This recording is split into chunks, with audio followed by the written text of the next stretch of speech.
It was a crisp morning at Atlanta International Airport when Captain David Chen walked through the terminal, his pilot's uniform pressed to perfection and his crew bag rolling quietly behind him.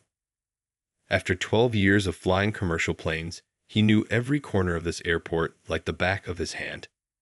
Today, he needed to catch a flight to Chicago as a deadheading crew member. He'd be piloting a return flight later that evening. The terminal buzzed with its usual morning energy.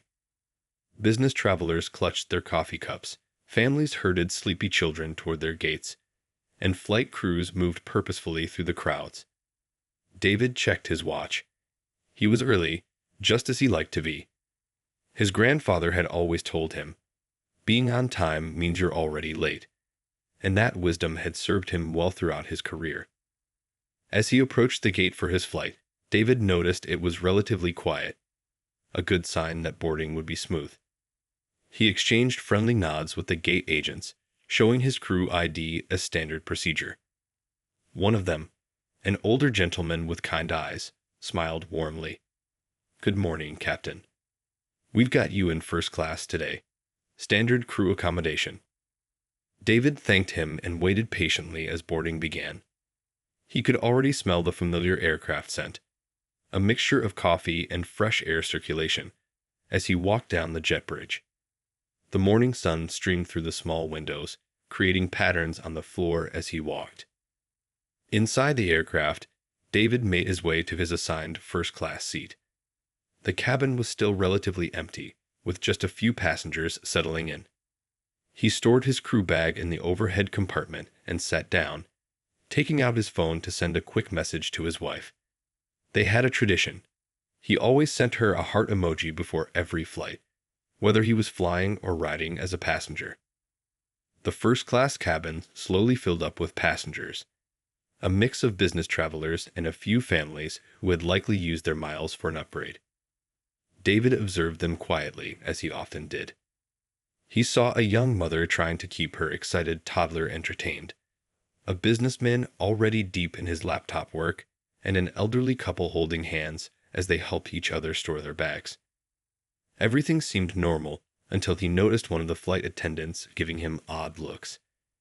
She had been watching him since he boarded, her expression growing increasingly puzzled and then suspicious.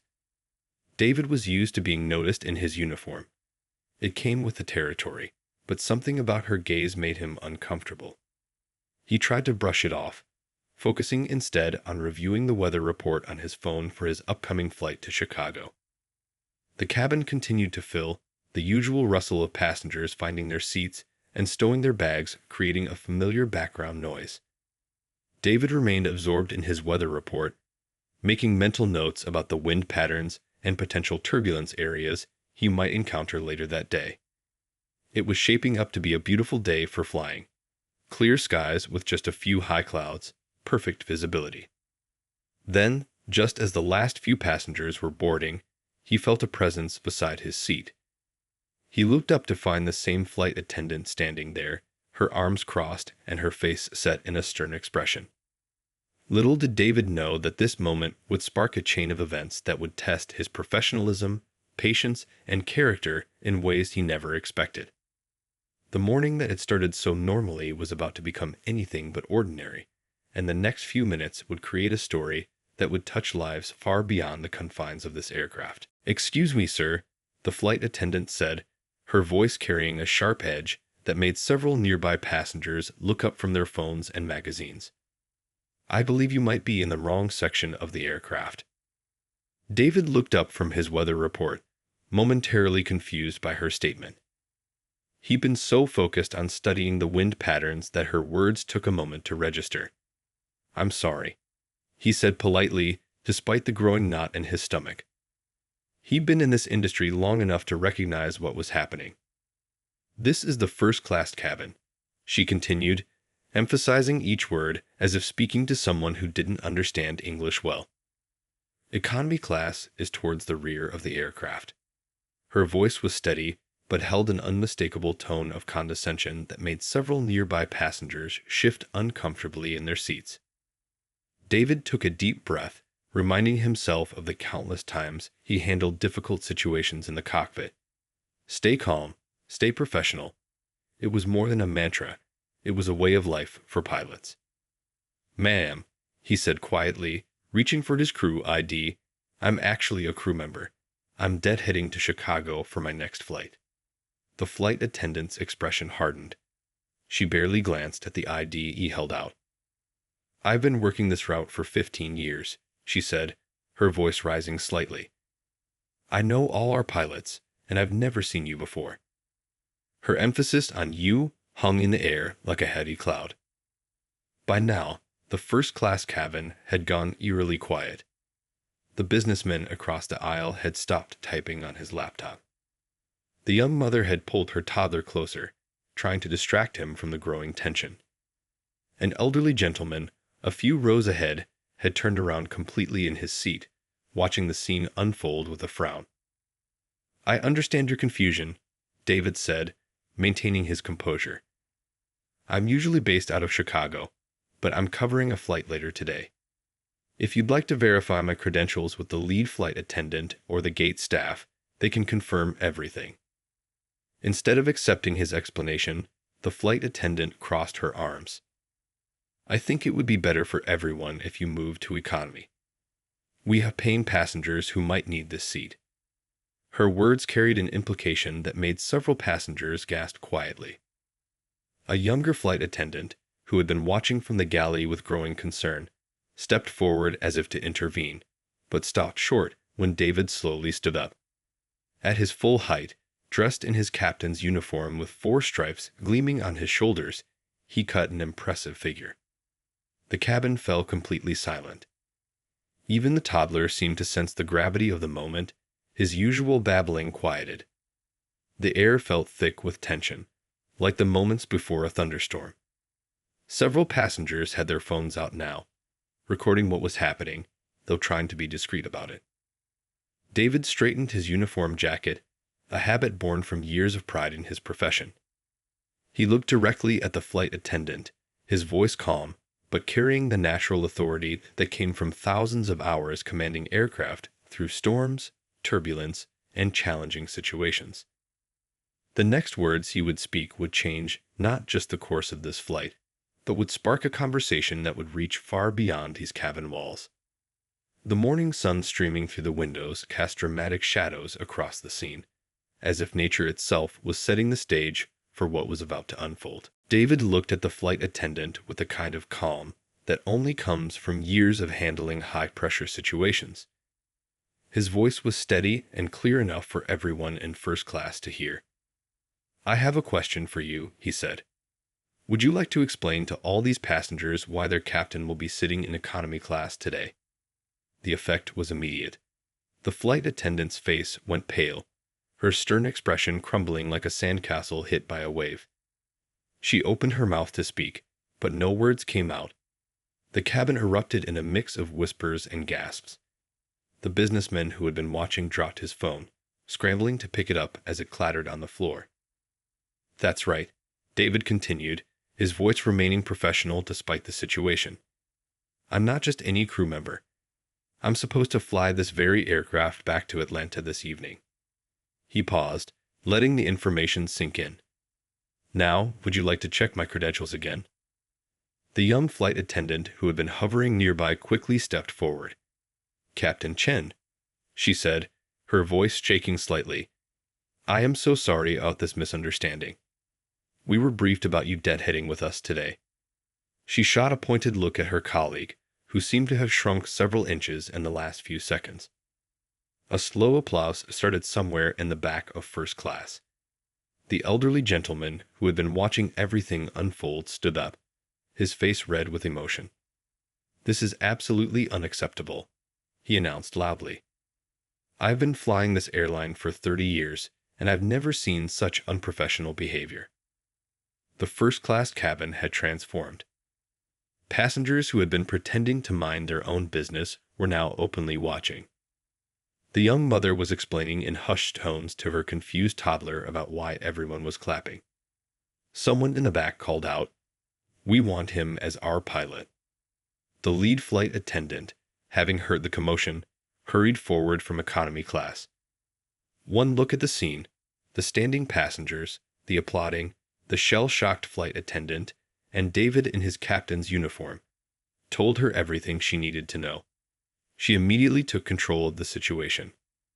"Captain Chen, please remain in your assigned seat," she said firmly, then turned to the flight attendant who had caused the scene.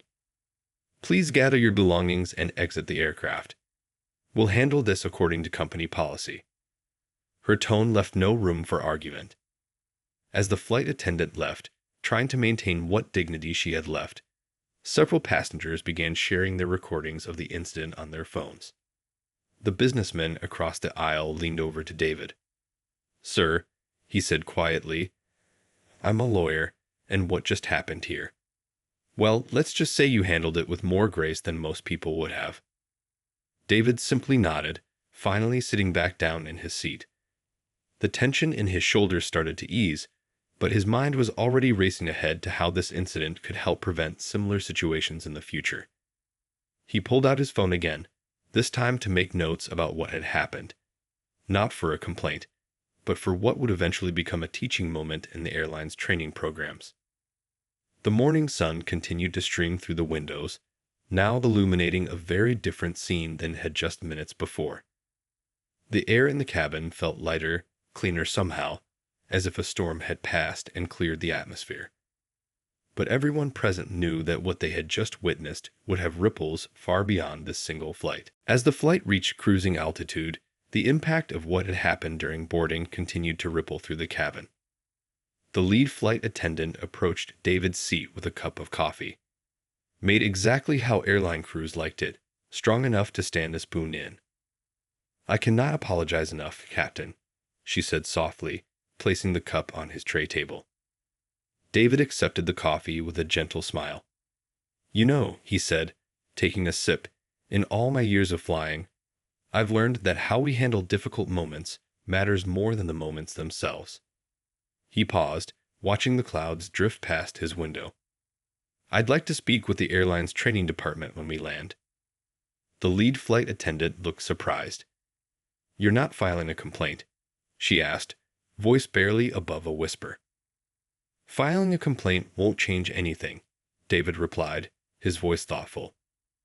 "But sharing this experience in training sessions might prevent it from happening to someone else." He pulled out his notepad, where he'd been jotting down ideas between sips of coffee. Meanwhile, word had spread throughout the entire aircraft. Passengers from economy class found excuses to walk past first class, trying to catch a glimpse of the pilot who had handled discrimination with such dignity.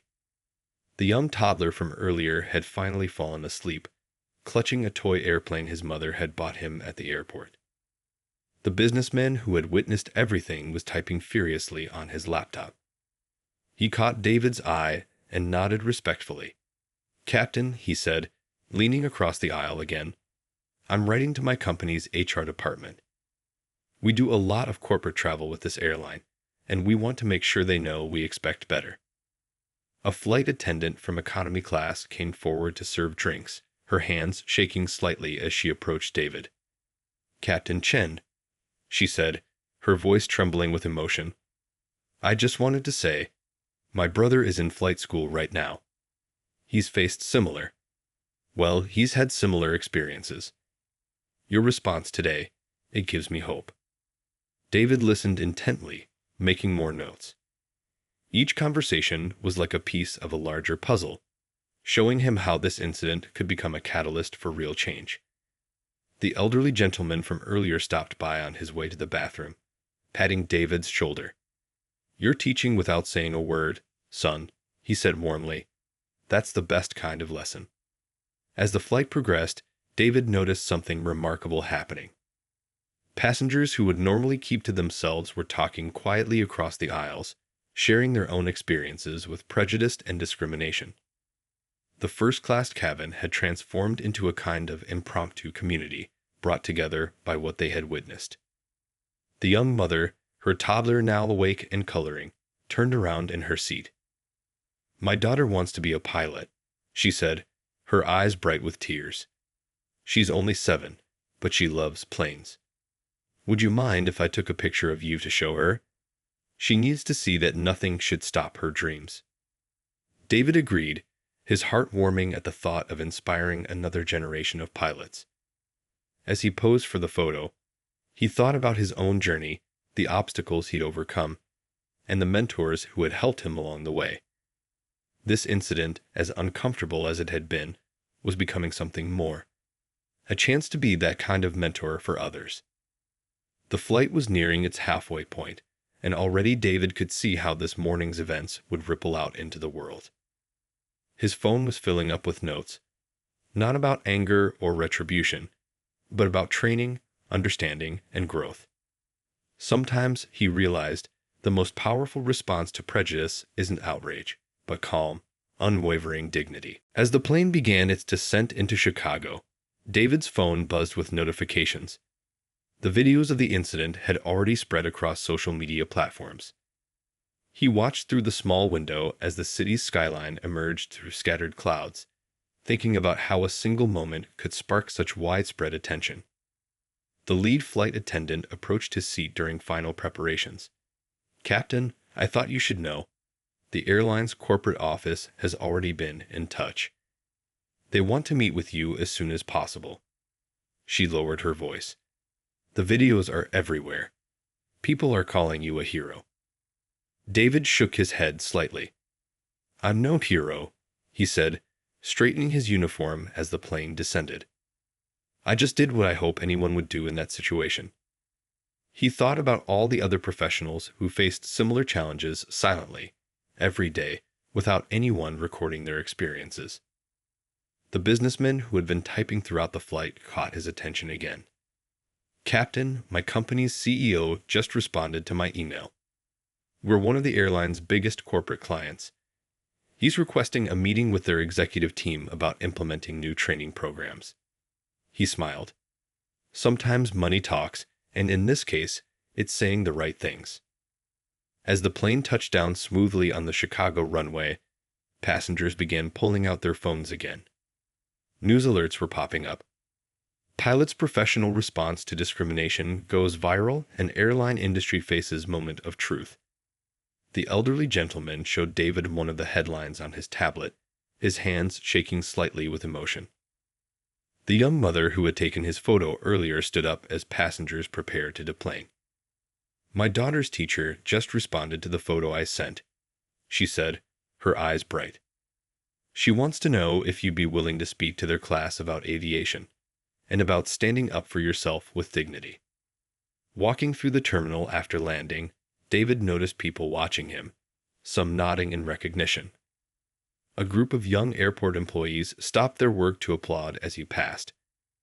It wasn't the attention he wanted, but he understood its importance. Each person who saw what happened, either in person or through the videos, was part of a larger conversation about respect and professionalism. At the airline's office, messages were already piling up. Other airlines were calling, asking about the incident and requesting input on their own diversity training programs. The story had struck a chord that went beyond one airline or one incident. It was becoming a catalyst for industry-wide reflection. David sat down in the crew room, preparing for his return flight to Atlanta. A young flight attendant trainee approached him nervously. "Sir," she said, her voice barely above a whisper, "I saw what happened. I'm in training now, and, well, I've been afraid of how people might treat me in this industry. But watching how you handled that situation, it gave me strength." He looked at her, seeing the hope in her eyes, and realized that sometimes the most powerful messages don't come from planned speeches or formal training sessions. They come from quiet moments of dignity, from choosing to respond to hatred with professionalism and grace. As he began his pre-flight checks for the return journey, David thought about how this day had unfolded. What started as a confrontation in first class had grown into something much larger. A moment that might help change minds and open doors for others. The incident wasn't just about him anymore. It had become a symbol of how to face prejudice with strength and dignity. 1 week after the incident, David sat in a large conference room at the airline's headquarters. The walls were lined with photos of aircraft through the ages, But today all eyes were on the screen displaying various social media posts and news coverage of what had happened on his flight. The airline's chief operating officer leaned forward in his chair. "Captain Chen, I'll be honest. This could have been a PR nightmare for us. Instead, because of how you handled it, we had an opportunity to make real changes." He gestured to the thick folder of emails and letters on the table. "We've received thousands of messages, not just complaints, but suggestions for improvement." David nodded, taking in the scene around him. The room was packed with executives, HR representatives, and training staff. On one wall, a video feed showed participants from other major airlines who had asked to join the discussion. The incident had grown far beyond one uncomfortable moment in first class. "I have a proposal," David said, opening his notebook where he'd been collecting thoughts since that day. "Instead of just adding another mandatory training video, what if we created a program led by actual crew members sharing real experiences?" He paused, looking around the room. Stories change people more than statistics do. The head of training perked up. "That's exactly what we need. Real voices, real experiences." She turned to her laptop, typing quickly. "We've already had 50 crew members volunteer to share their stories. They just needed someone to go first." A knock on the door interrupted them. The young flight attendant trainee David had met in Chicago poked her head in. She'd been invited to share her perspective as someone just entering the industry. Her hands shook slightly as she took a seat, but her voice was steady. "What happened on that flight?" she began. "It's not just about one incident. It's about every person who's ever felt they didn't belong in their dream job." She looked at David. "When I saw those videos, I finally felt like someone understood." The meeting continued for hours. Ideas flowed freely. Mentorship programs, communication workshops, and a complete overhaul of the airline's approach to diversity and inclusion. But more importantly, people were talking openly about experiences they previously kept quiet. The businessman who had witnessed the incident had kept his word. His company, along with several other corporate clients, had pledged to only partner with airlines that demonstrated strong commitment to inclusive practices. Money talked, but this time it spoke about positive change. Near the end of the meeting, someone shared a new video. It showed a group of young students at a career day, watching the footage from the flight. Their teacher explained how standing up for yourself doesn't always mean fighting back. Sometimes it means staying professional and letting your actions speak louder than words. David thought about the ripple effects of that morning. The flight attendant who had confronted him wasn't fired, at his request.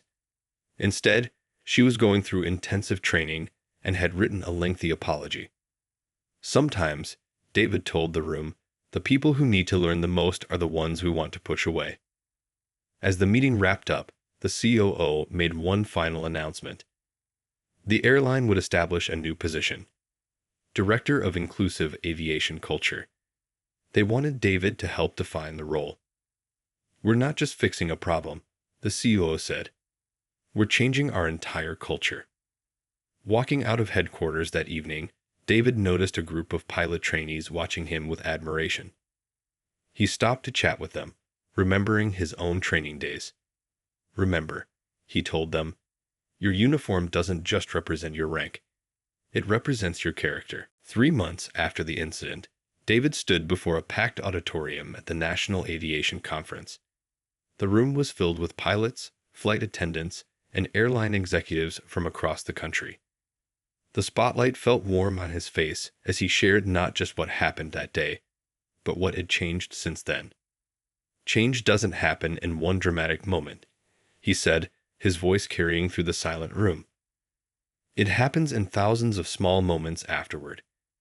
He clicked to the next slide, showing statistics from the airline's new training program. Over 2,000 crew members had already gone through it, sharing their own stories and learning from each other. In the front row, he spotted the young flight attendant trainee who had spoken at that first meeting. She was now a full-fledged flight attendant and had become one of the most passionate advocates for the new training program. She caught his eye and smiled, giving him a subtle thumbs up. The airline's new policies had sparked a movement across the industry. Other airlines had reached out, asking to implement similar programs. The businessman's company had kept its promise, creating a coalition of corporate clients who insisted on working only with airlines that maintained high standards for inclusive practices. After his speech, a group of young pilots approached him. One of them pulled out his phone, showing David a photo of the letter that had started his aviation journey. "My dad was a janitor at the airport," the young pilot said, his voice thick with emotion. "He heard about what you did. He told me to never let anyone tell me I don't belong in the cockpit." During the lunch break, David sat with a group of senior pilots who had flown in from different airlines. They shared stories of their own experiences, both good and bad. One pilot mentioned how the industry had changed over his 30-year career, but nothing as dramatically as in the past few months.